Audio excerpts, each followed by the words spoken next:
What is going on, Hamm Fam? I hope you're having a great morning, afternoon, evening, whatever it is I'm watching this video. Thank you guys so much for stopping back at the channel. As you can see, we got the new merch. We did a little test fit on everything, and then we did a little test drop. The new Instagram page will be linked down below. We actually got it live right now. I've actually shipped out a few shirts, and a lot of people bought locally. Things are going good so far, so there's definitely going to be more brands or more designs and whatnot, colors coming soon. So thank you guys so much for supporting. It really means a lot. Today's purpose of the video is going over why I think the 06 to 07 LBZ Duramax is the best Duramax for the years. Coming out of the gate, I'm going to be comparing it to the lower years. Anything newer besides the L5P, disregarding the cost of what it takes to delete it and tune it, any of the new ones are just trash to me compared to the LBZ. I've heard a lot of good things about people towing with these things compared to new ones, and they're a lot better. So really no competition there. I know a lot of people disregard their, or put away their LMMs and LMLs, and they tow with the LBZ a lot more frequently. But let's get right into the cold hard facts. So in 2006 they started bringing the LBZ engine into production. It started producing 360 horsepower around 3,200 RPMs and around 650 foot-pounds of torque at 1,600 RPMs. And those numbers are compared to the 6.0 Power Stroke, and those were 325 horsepower at 3,300 RPMs and 560 foot-pound torques at 2,000 RPMs. So needless to say, this is a little bit more better on the displacement of the engine and a lot more torquey for stock horsepower numbers. Now obviously anything could be added to upgrade it and make it better, but coming from a stock perspective, this is a lot better on the platform for any stock diesel truck around that year. Now, for the LBZ, the maximum pressure in the common rail system upgraded itself from 23,000 from the LOY and LB7 up to 26,000. Now, that is a huge upgrade in the common rail system, and it obviously upgraded itself for bigger capacity of horsepower numbers and torque without losing that fuel pressure. Now, along with that common rail system, they upgraded the CP3 with bigger Bosch injectors coming from the factory.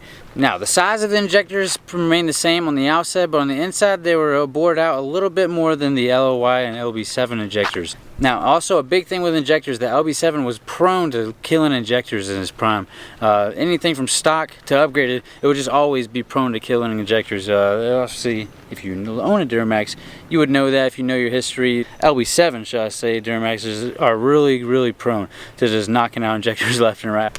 Now, another big factor coming into the engine bay to the turbo area, the inlet to the mouthpiece of the turbo was upgraded from a really restricted size all the way up to a larger diameter size. So it was really restricting the force of the turbo. Now, it was really making it where it would have to be really working hard, and then now with the LBZ, the inlet was much more bigger, and it's not squished at the neck, so it makes it where the turbo doesn't have to work hard to build up boost. Now, where the connecting rods in the LY and LB7 weren't as strong as the LBZ when they upgraded in 2006, the pistons, on the other hand, were cast aluminum. And the pistons are really prone to cracking under high horsepower or high RPM in these LBZs. And unfortunately, that is the case with these. But another big factor to owning an LBZ is that with the correct supporting mods and basic add-ons and tunes, you can really produce a very decently fast truck. Now, mine's obviously lifted, it's not that fast, but if you obviously have it lowered on street tires or anything, it's not going to be too bad.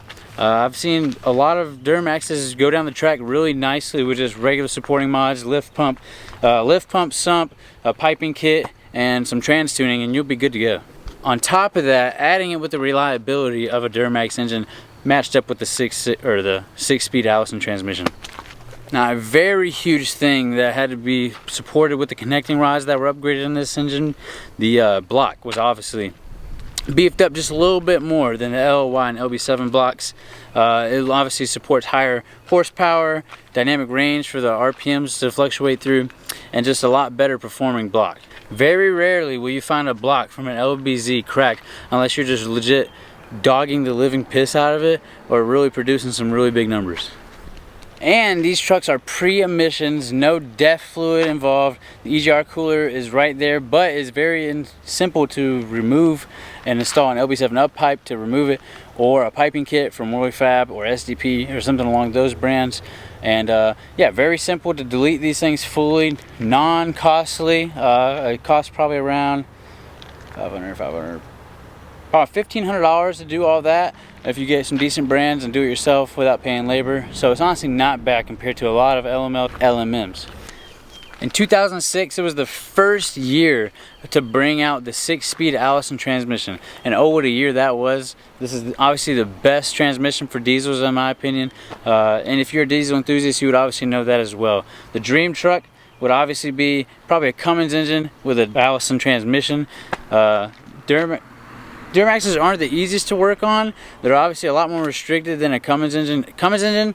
Like I said, I obviously wanted a Cummins. I wanted a second gen, but I really wanted a white LBZ with a sunroof, fully loaded. Always wanted it, but I did always want a second gen as well.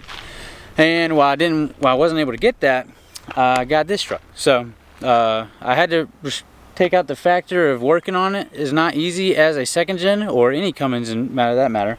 Working on Cummins is just so easy, and the bay is just so open. But with these, obviously you know that they're really restricted, and you got to really get in there and work a little bit for the parts that you need to take off or upgrade. But I have seen a lot of 6-speed Allison transmissions go through a really good beating just in their stock days without being upgraded. But obviously for my truck, I want to get a Transgo Junior shift kit in here, and then probably upgrade get some trans tunes as well. I would obviously love that.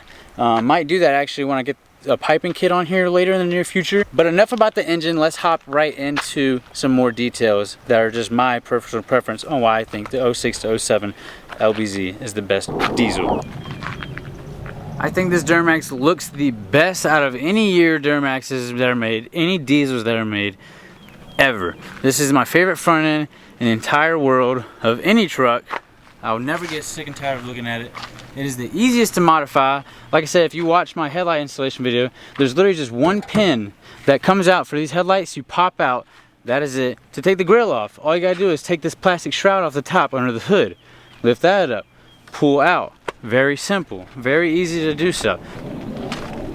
For tires and wheels, they're universal to Dodge wheels. So if anybody has a Dodge and you would like to trade wheels or something like that, it's really simple to find someone who would want to trade wheels and tires with a Dodge platform. Diesel, obviously.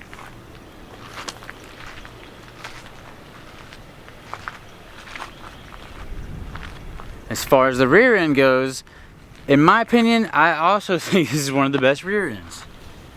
Maybe a little biased, but it is what it is. These trucks also sound the best, in my opinion, with 5-inch exhaust or any exhaust. Besides Cummins, I'm not gonna lie, I love Cummins. It just sounds like a dang bus. But right here, like I said, if you know you watch the channel, I have a 5-inch exhaust on here, Magnaflow, obviously, and it sounds amazing. Moving on to the interior. My interior is not in the best shape at all. But I would like to get new cat skin leather one day once I get new cushions for the seats. But in prime condition, these interiors are one of the most comfortable interiors in my opinion. A lot of people know that and stand by that. A lot of people that have these trucks keep these trucks because they're a lot more comfortable than anybody else's interior as well. And it's really simple to upgrade things nowadays as well. You can have Apple Play radios, Starlight headliner if you want to do that. Take the headliner off, upgrade it to any type of fabric that you want.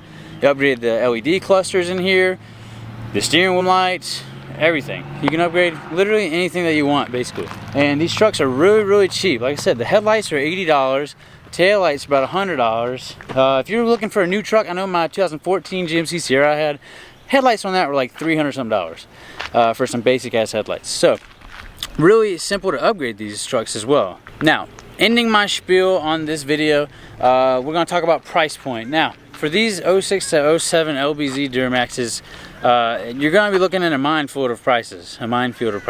So I snagged my truck up for $15,000, bone stock, old farm truck with some dents in it and here and there, you know what I'm saying, and some torn leather seats. So $15,300 I think I snagged it up for. Now, most people don't have a sunroof. This is not a very common trim package unless you're just really holding on to it and not selling it. Not many of these are on the market. What you will find is a lot of 40-20-40 split, or was it 60-40-60? I don't know how to pronounce it, but the split seat with the bench in the middle, you'll find a lot of those, or cloth and whatnot, and sometimes even two-wheel drive, going for around the same price as this. But if you're looking at a good condition leather interior package LBZ, not lifted, you're still going to be paying around 18 to 19 something thousand dollars. Now a lifted one with some performance mods, maybe a built transmission, new mirrors, exhaust, yada yada yada, you'll probably be spending about 23 to $25,000 from what I've seen in the market. Now honestly, it's not bad for the price or that you would pay for a new truck, and this is pre-emissions. There's no emissions on these trucks. Really comfortable interiors. Really easy to obviously pay off. Probably buy that in cash. Obviously mine's paid off, so you're not gonna have any payments on that. And you're still getting a very reliable truck that everybody loves. So all in all, not a bad gig to pick you up a 06 to 07 LBZ if you can find one. They're being sold everywhere, but if you want to cough out the change for that, it's really not everyone's cup of tea. I've always wanted one, so that's why I had to do it, and it's what I saw at the time. So anyways guys, I hope that changed your perspective on these trucks. If you did learn anything, drop a like and subscribe. It really means a lot. Give the Hamm & Co page a follow on Instagram. That would mean the world to me. New designs and colors coming out very soon. As always, till next time. I don't got no problems, I'm on 19. Yeah, she biting cause she love, I'm piping. Sip.